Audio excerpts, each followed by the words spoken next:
Everybody, welcome back to the I Play 2 podcast. I'm your host, Rob Adler. This week, hockey player Isaac Nurse joins the show. As a junior player in 2018 with the Hamilton Bulldogs, Isaac scored 7 goals in the playoffs, helping Hamilton to an Ontario Hockey League title and a Memorial Cup appearance. In college at the University of New Brunswick, he was part of back-to-back University Cup championship teams, and in 2023-2024, UNB went unbeaten, going 43-0, and Isaac contributed 5 game-winning goals along the way. And now he is signed to play with the Florida Everblades in the East Coast Hockey League. Isaac is from an incredibly athletic family that includes his sister, Sarah Nurse, who won Olympic hockey gold in 2022, cousin Kia Nurse, who won back-to-back national championships playing basketball for UConn, cousin Darnell Nurse, who played in the 2024 Stanley Cup Finals with the Edmonton Oilers, and uncle Donovan McNabb, who is the all-time leading passer in Philadelphia Eagles history. Isaac, welcome to the show. Hey, Rob, it's a pleasure to be on the show. Thank you for being here. How are you doing today? Doing fantastic. Excited to talk with you and chat for a little bit. I think I need to work on my cardio after that intro. I'm a little out of breath. That was a long one. There seems to be a lot of athletes in my family, so I'm excited to kind of talk about that and get this rolling. How did your interest in hockey come about? Basically, I kind of learned it from my sister. She kind of started me and my brother off in sports, and she was the first one to jump into hockey. So I think when I was about 3 years old, I started skating and fell in love with the game as I got older. How competitive are you, your brother, and your sister? I would say when we were really younger, we were pretty competitive. And then as we got older into our teenage years, it kind of became more gel-like and kind of pushing each other to work out and to skate and that kind of stuff. But we always had our little games at home where we'd be battling neck and neck. Between the three of you, not so much necessarily in a hockey sense, but who's the most athletic of the three of you? Oh, that's a good question. Right now, I'm going to be a little cocky. I'm going to say myself. I want to say I'm the best athlete out of the three of us. I know they'll have a chime to say about that, but I'm going to condemn myself here. I like the confidence. I think that's pretty good. What makes you say that you're the most athletic? I know I got the size factor on both of them, but I want to say that I'm the most athletic. I think I can play the most sports competitively. I know my sister will have a real chime about that. She played a lot of sports growing up. My brother played a lot of sports as well, but I think I want to give myself the edge on him. In terms of playing multiple sports, how did doing that help improve your hockey game? I think just playing the bunch of sports growing up, it helped me just fall in love with hockey the most. I played hockey first, and I think by expanding to other sports, I really got to see what I loved, what I didn't like. And then I think with hockey, it was just something I gravitated towards. You mentioned a little bit that your brother and your sister are very supportive. How much do each of you kind of exchange ideas to help all of you guys get better? Oh, I think daily, weekly. I mean, we're always talking, laughing, chatting about something. I think when the three of us were all playing sports before my brother finished up, I think it was a daily thing. I mean, we'd constantly be asking each other, how did you do this? Can you show me how to do that? Can you help me with this? Can you help me with my shot? Can you help me run faster? That kind of stuff. I think for us, it was always, we're using each other to help us all get better at the same time. So it was awesome. How is it for you and your sister playing in the PWHL, you playing in youth sports, with two things that are growing, especially in Canada? It was awesome. I mean, especially for her this past year when the PWHL got their league going, it was exciting to watch. I remember her games would always be kind of the same Friday nights as me. So after every one of my games, I'd be turning my phone on right after the game, trying to catch the tail end of hers. So just to see her excel in this league and see the league grow, I think it's special for herself, for women's hockey, and for the growth of the game. What was it like for you having this unbelievable season as you were watching your sister also having a really good season? It was pretty crazy. We started the year, we felt like we were going to be a really good team. So I think the wins just kept piling on, and our coach did a great job of kind of keeping us level-headed. So we didn't really sit there going like, oh, we're still undefeated. we're halfway through the season, we're still undefeated. It's like, no, we've got a game this weekend. It's like, okay, don't worry about the games that already happened. We're on to a new one. And I think that was key for our team and for the year, that no matter how many times we won, we just wanted the next one more. Could you talk a little bit more about your coach? Because he's kind of a legendary guy at UNB. Legendary is an understatement. Coach GMAC, he was awesome for 4 years. The most energetic guy I've ever seen, the most energetic coach I've ever seen. He always had a smile on his face. Didn't matter if we came back from a road trip at 3 a.m. At 8 a.m. the next day, he's the first one in the rink, and he's going to be smiling, cheering, and happy to see everyone walk in the rink. It was unbelievable to play for him for as long as I did. Coach McDougall won 9 national championships there. Is that right? Yes, I believe he won the last 9. He was there since, I want to say 2000, I believe. He's been the key factor in the growth of this program. Him, and when Coach Rob joined the staff, the two of them together was unbelievable. What they were able to do and accomplish with the players coming through the program was just special. What's been the best piece of advice, either on or off the ice, that Coach McDougall has given you? He's got one line, and it's just get better every single day. It's just 1% better every day. If you're doing that, you're on the right track. For him, his motivation was nothing I've ever seen before. It was unbelievable. With this past season going unbeaten and going 43-0, which is just mind-boggling, hockey, basketball, kind of you name it, absolutely ridiculous. What was kind of the ride like, and when was the sense that the team felt like, hey, you know what? Going unbeaten is a legitimate reality? During the regular season, I want to say it was after game 29. We won game 29, and we were going into game 30, our final game at home. And it was, we can finish the regular season 30-0 here. We knew the game really didn't matter standings wise for us, but it was like, this is something we can do special, and going 30-0 in a regular season is incredible. So when we did that, it was, wow, we just did that. And then I guess going through playoffs, it was just like, okay, it doesn't matter if we lose a game, we're in the playoffs. We know we can give one up if need be. But I mean, we just wanted to win. And I think our will to win and our mindset every day of attacking the game and doing the best out there, I think that helped our team key, and it rolled right through playoffs and nationals.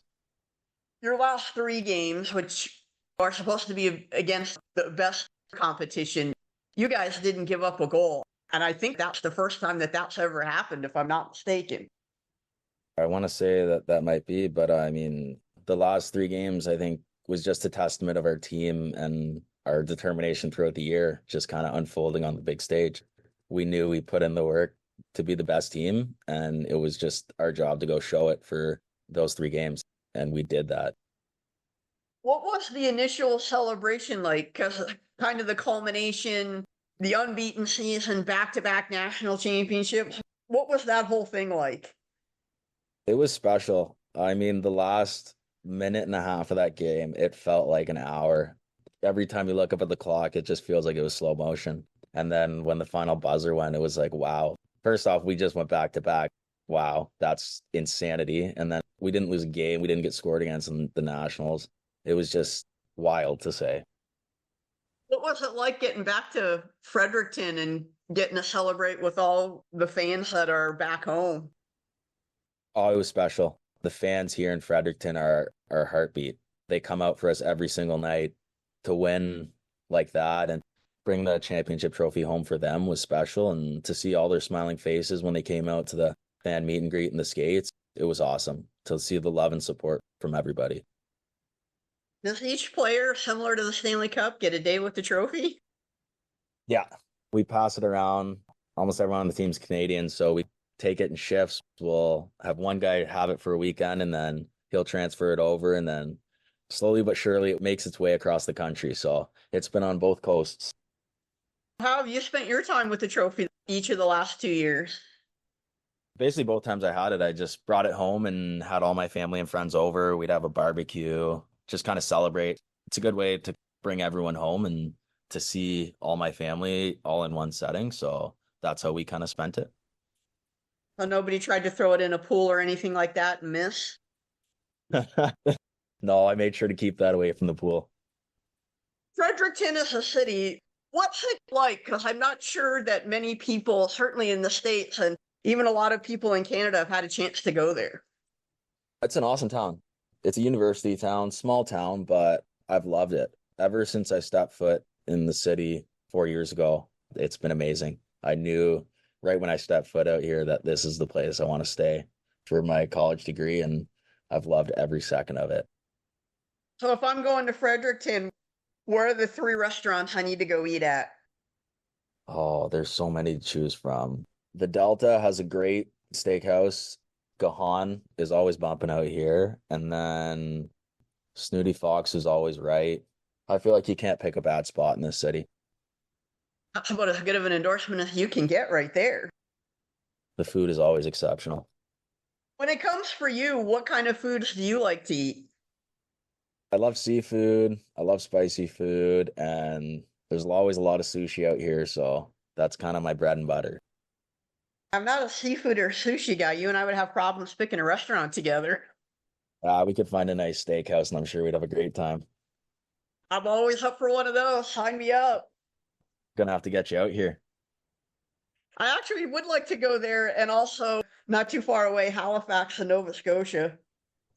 Well, I'll tell you, if you're out here, you have to come check out a game at the Aiken Center. That is a once in a lifetime experience, that's for sure. I always love college sports, not so much necessarily for the game, but for the atmosphere, because sometimes the atmosphere can make the game. Oh, definitely. I find in junior and in college, your crowd is your heartbeat. I know for us out here, our crowd is always lively. There's always kids in the stands. The fans are always loud. Student section gets going. It's a great time.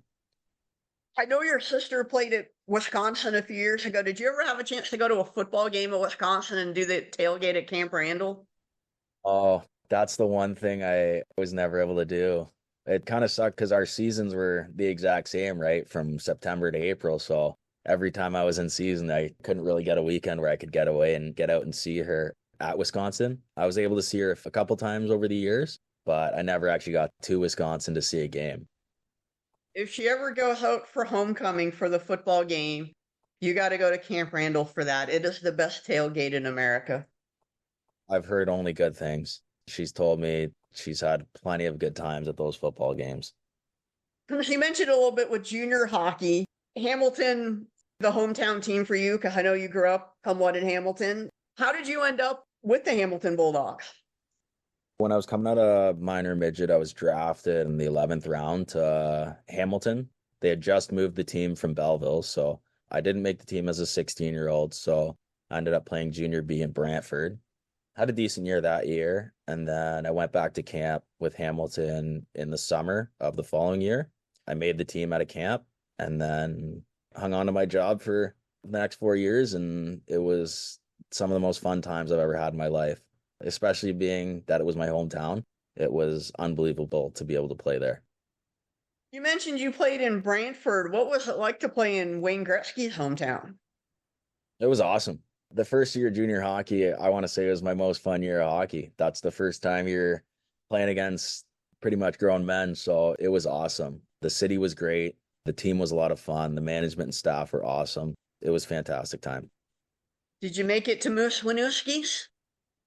Oh, I didn't go when I played there, but I'd been there before. It would have been years and years ago, but I know I've been there before.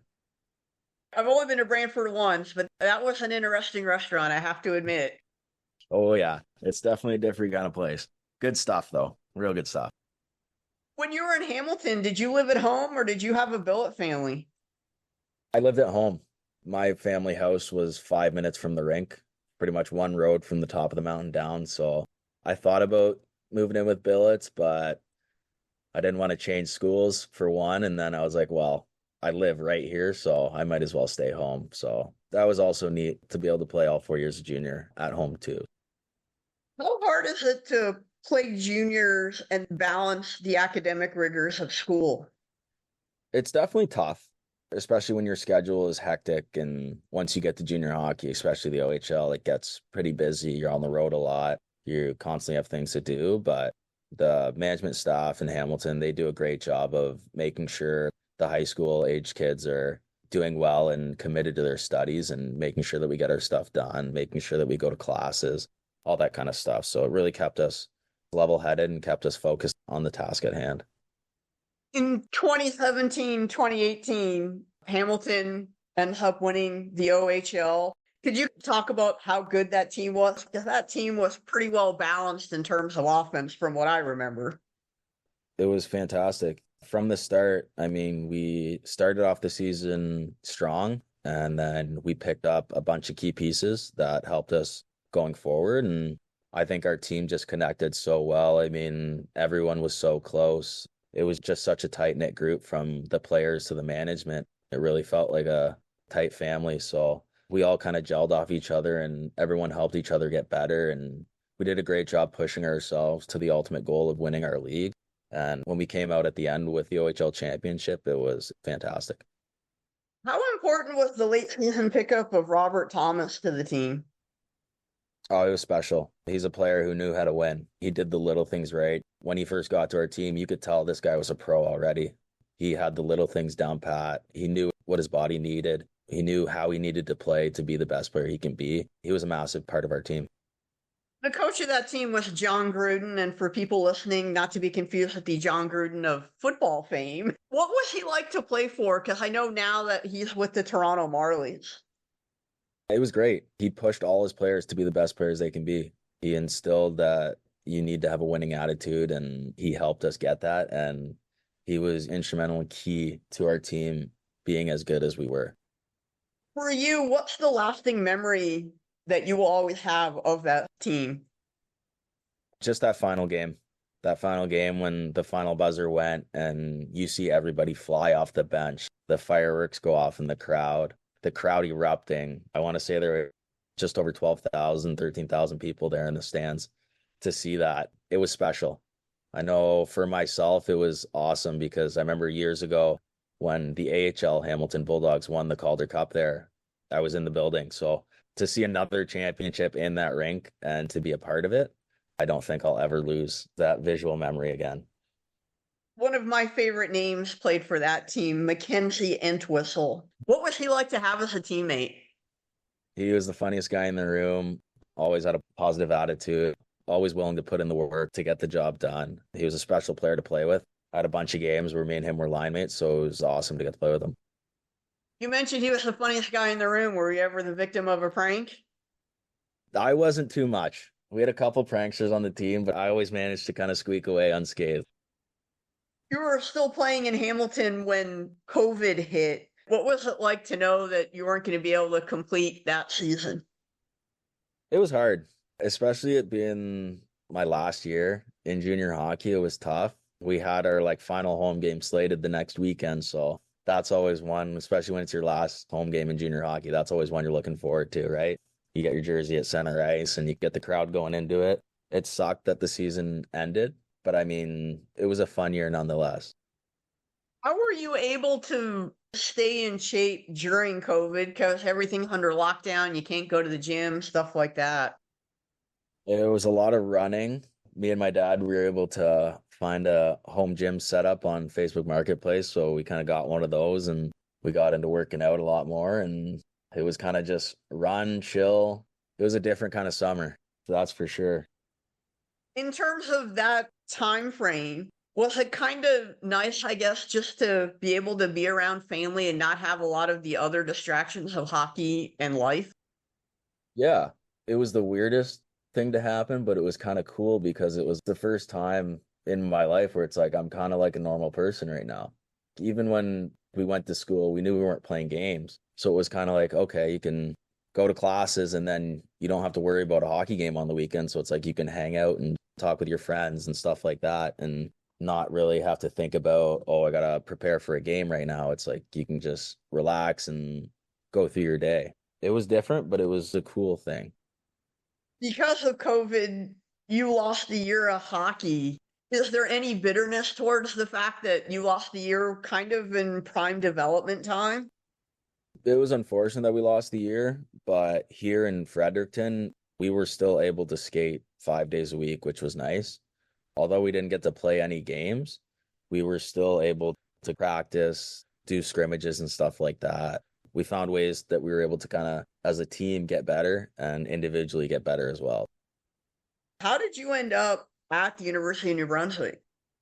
I talked with a few schools just to see what I wanted to do after the OHL. I thought about jumping straight into pro, but again, COVID hit at the end of that 2020 season. So when it got kind of towards the middle of summer, I was like, well, if people aren't going to be playing hockey next year, I don't think it's going to hurt if I go to school for a year and get 1 year under my belt. So I did that. UNB, the program, the history, GMAC as a coach, for one, that really drew me in. So it was kind of a no-brainer to pick UNB. I know you said it was a no-brainer, but was there any other school that might have had a chance? There were a couple I talked to, but nothing that sold me the way UNB did. Just the way they do things, the culture around here, it just screams they just want you to get better. And that's what I wanted to do. If I'm going to go anywhere, it's going to be the place where everyone wants to pursue that next level. And for here, that's everyone's goal, is to continue playing while getting an education. So it was just a no-brainer for me. What did you major in at UNB? Business administration. So when you retire, you're going to go become an agent? That wouldn't be a bad job. I'm still not sure what I want to do. It'll be something in the business world, but I feel like I'm going to play a couple more years of hockey and kind of figure it out as I go. But there's plenty of options out there, I think. Last year, I know you were at the Dallas Stars development camp because I was there and I saw you on the ice. What was it like to go to that camp? It was cool. I hadn't been to a pro camp since, I want to say, my 19 year, just before my 20-year-old year in the O. So it was a neat experience to get back in that environment. It was cool to learn all that stuff again. So I really enjoyed it. What was the biggest takeaway for you from that camp? Just the mindset towards pro and what it takes to be a pro, all the little things you have to do in and out of the rink. That was neat to take in. While you were here, did you get a chance to experience any of the barbecue or Tex-Mex that Dallas is well known for? No, I didn't have too much free time to kind of make my rounds, but I know next time I'm going to be in Texas, I'm going to take a walk around and test it all out. Yeah, the Stars are holding out on you, not telling you about any of those places. Yeah. There are a couple of good ones right up in Frisco. I think they worked us too hard. We didn't have enough energy to get back out at the end of the day. I know for the one that I went to, people were dragging themselves off the ice. There were a couple of back skates in there. I'm like, man, that does not look fun. Oh, yeah. You got to work. Nothing's ever fun in the moment, but when you look back on it, it's all worth it. So the hard work and the grind work really pays off in the long run. Speaking of which, you're now in Florida. How did you decide to sign with the Everblades? Well, I guess at the end of last season, I was just kind of seeing what I wanted to do, if I wanted to jump to pro or if I wanted to come back to school for another year. And I talked with Florida management and stuff, and I liked what they had going on. And when I got out there, it was unbelievable. The team, the staff, they were all great people, and I had an amazing time ever since I got out there. For listeners that don't know, the Everblades have won back-to-back Kelly Cup championships. Is there any pressure for you coming to a team that has done that? I don't look at the pressure that much on myself for that. I think when you go to any team, your ultimate goal is to win a championship.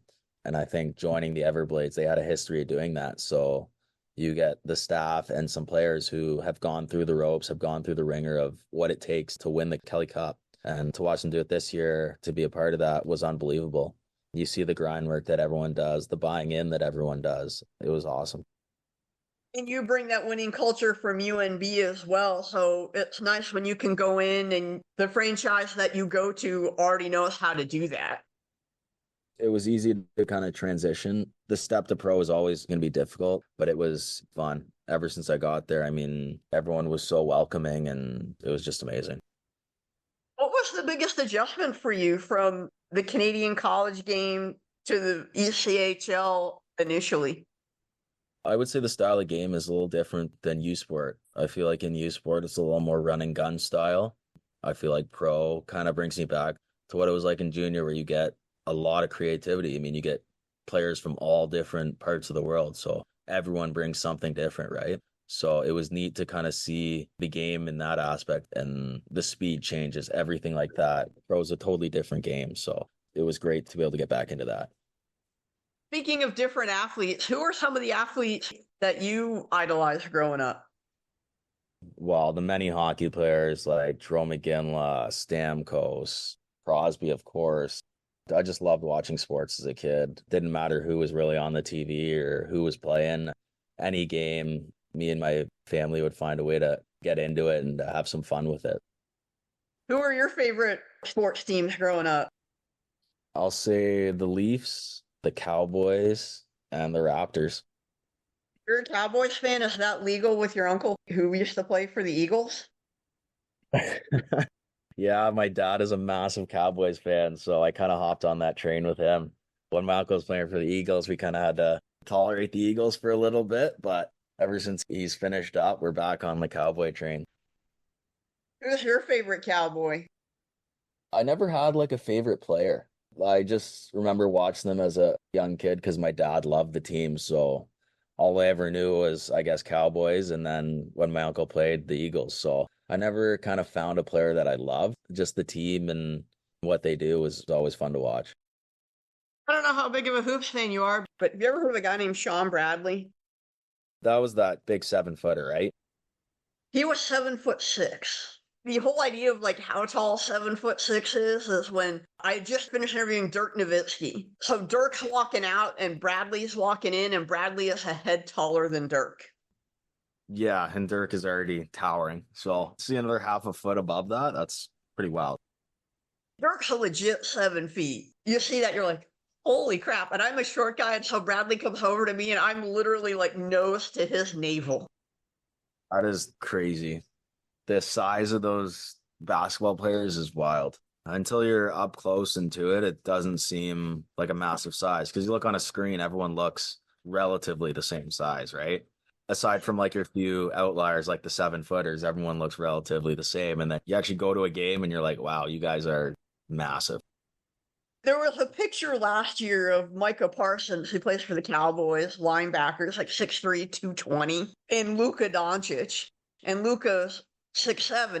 But you don't think about Luka being bigger than Micah. And there's this picture, No. and Luka just towers over him. And you're like, wow.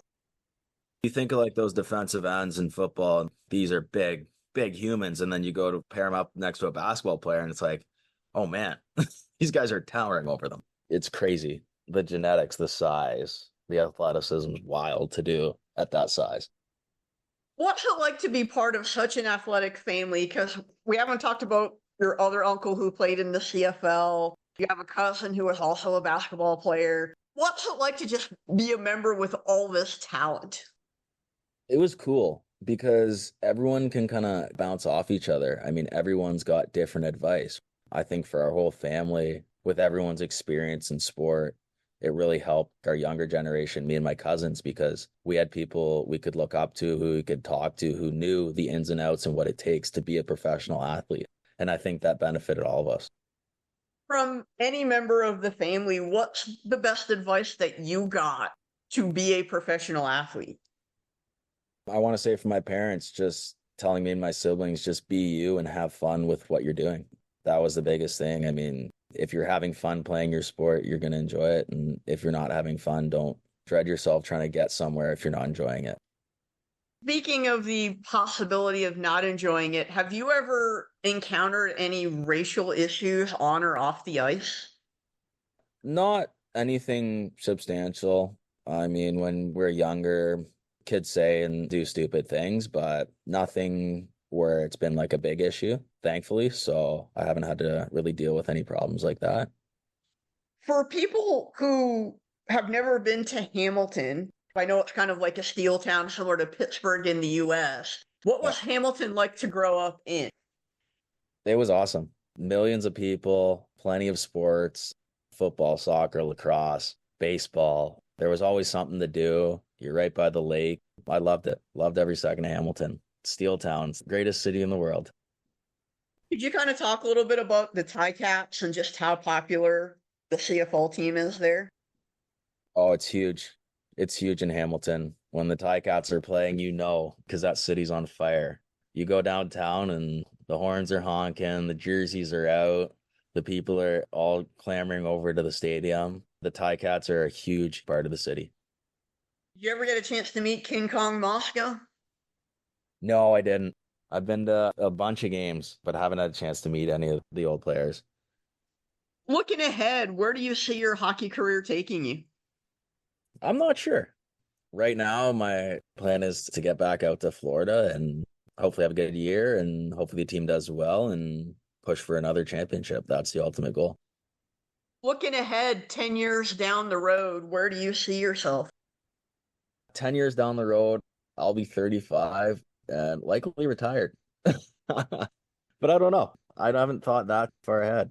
With sports, I think I just got to take it year by year, assess where I am and where I want to go at the end of each season, and let that determine what's going to unfold. When you get to talk to younger kids who are playing hockey, what do you tell them that hockey has given you? It's given me everything. Whatever you put into the game, it's going to get back to you. You give your heart and soul, and if you want to go to that next level badly and you put in the work to do it, you're going to have a great chance to get there. For me, hockey was my getaway from everything else. If you're having a bad day and you hop on the ice, your day turns into a great day. If you're having a great day and you hop on the ice, it gets even better. Playing hockey for me is just one of the best things in the world. When things aren't going so great, is hockey a great way to almost be a distraction because it's something you love so much? For sure. You can easily hop on the ice and you can find a way to take your mind off whatever's going on, I guess, outside of the rink. It kind of gives you that buffer zone to just free your mind and go have fun for the hour or two you're on the ice. What's a favorite story that you have with your family? Oh, favorite story. Me and my siblings, we would always have big road hockey games out front in front of the house. So games get a little chippy here and there. There's the three of us. So my dad will pop out every once in a while. And then the games get heated. When you play with a hard orange ball, usually you're supposed to keep it low, you'd think. But sometimes when we're getting heated and the shots start getting a little harder and a little higher, it can get pretty crazy. So there's been a few times where the ball's gotten up and dinged someone in the head here and there, or cracked a windshield here and there. I can't imagine when you crack a windshield that mom was too happy about that. Oh no, you would feel the wrath after that one. Ball hits the window and it's just like everyone stops, looks, and it's like you run to the side of the house and hide. Hope she doesn't see her here in that moment. I remember as a kid, my mom said, whatever you do, because I was playing baseball in the front yard, the bat better not go through the window. And sure enough, I lost control of the bat and it went through the window. It did not turn out well for me. You know, when you break something, it's always going to be tough. But I mean, the saving grace for us is whenever something like that happened, it would be a little bit of anger in the moment, but then it's like, you know what? You're with your siblings and everyone's having fun. So what's one broken window or a cracked screen? In the moment, probably bigger than it is now. Oh, definitely. In terms of your parents, because we've talked about your brother, your sister, extended family, how important have they been in your life? Oh, massive. Without them, none of us would have been playing sports, me and my siblings. So they gave everything they had for us to play the sports that we wanted to play. For all of us, I don't think we'd be where we are without the two of them. They gave their heart and souls for us to be happy, whether it be working extra jobs or driving us out late nights to get the three of us to practice on three different ends of the city. So without them, there would be no sports for us. So all our thanks from everything that's happened in our lives goes to them. Do you ever look back at growing up and kind of wonder how they did it? Yeah, I do. I do think about how they did, especially just with the three of us all playing high level sports. It's not easy financially. It's not easy mind wise. You're constantly traveling, constantly finding ways to get us where we need to be for each of our sports. So it's a testament for how much they loved us and how much we worked to want to be able to play the sports we did. So it's nothing but thanks and love for our parents. For you, what's a cherished memory from one of those trips, one of those games with them? The thing I think about the most is just the car rides when we go to tournaments and stuff like that. And you got the five of us packed in the minivan. Those were always fun rides. You got the three of us wrestling in the back seat, trying to get the best seat or just yelling and screaming and having fun, playing games on the road. I think just the traveling, the trips we all took to sporting events and to tournaments and stuff like that, that stuff I'll remember forever. So who controlled the radio on those trips? Usually my dad. He would usually do it, and then my mom would change the station or something like that, and they'd usually flip back and forth. Was there a song that maybe pumped up you, your brother, and your sister on those trips to get you ready for the tournaments and the games? My dad would always burn songs onto a CD, so every time we were going into the rink, he'd always throw on Eye of the Tiger. That'd be our kind of walkout song out of the car. That is a solid sports anthem, no question about that. If he brought the stereo into the dressing room, he'd have the playlist queued up. Is that something now when you're getting ready for a game? Do you still listen to that? I don't listen to that song anymore. Now, whatever the guys got on the pregame playlist, we're buzzing to. But I do remember vividly, as a little kid, that song would be on religiously. Isaac, I want to thank you so much for joining the I Play 2 podcast today and talking about your undefeated season at New Brunswick, winning the Ontario Hockey League Championship with Hamilton, all the great stories with your family. Thank you so much. Good luck this season with the Everblades and wherever your hockey career takes you from there. Thank you again. Thanks, Rob. It was a pleasure to be on the show. I'm going to be excited when it comes out and I'm ready to listen to it. And I'm looking forward to hearing the rest of the stuff you bring out.